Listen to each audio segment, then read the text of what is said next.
Since last time I made a video about the Workshed, I've made a few wee changes, so let's take a look. I did get an extra speed square, smaller version, very handy to have, and you can just never have too many squares.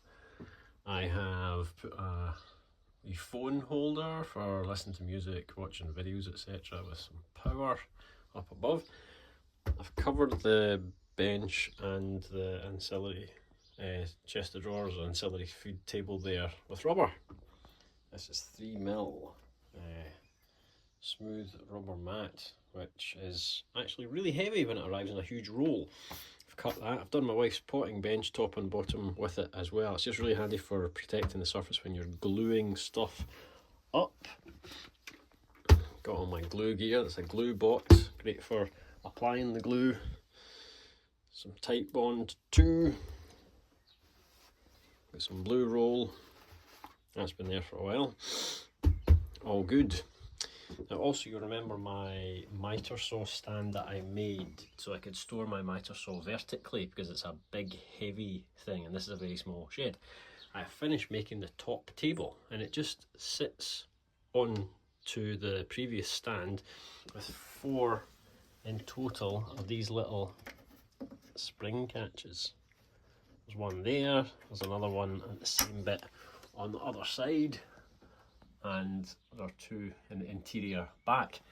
And what I've done is I've put a wee prototype router table on top with all the stuff that you would expect. I do have dust extraction, it connects back there. I've got storage for my bit change spanners and the crank that lets you wind the router up and down. It's in a basket lift. Also got storage over here for my most commonly needed bits. This is by no means the final appearance of the top table because it's not levelled off to the actual plate, but as a prototype it works pretty well and it is actually live.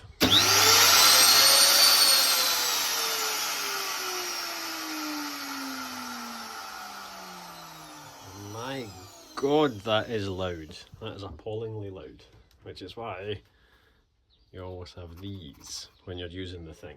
And indeed a mask, because the fine dusts that the router kicks out cakes up and it will make you cough. Not great for the lungs.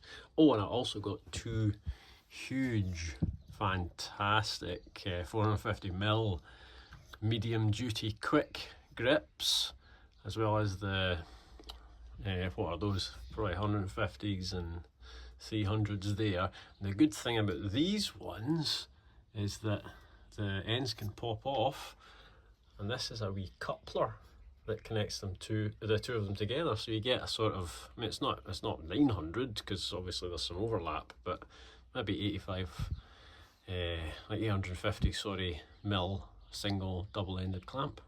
Fantastic. And I think the dog is of course waiting for me to finish working.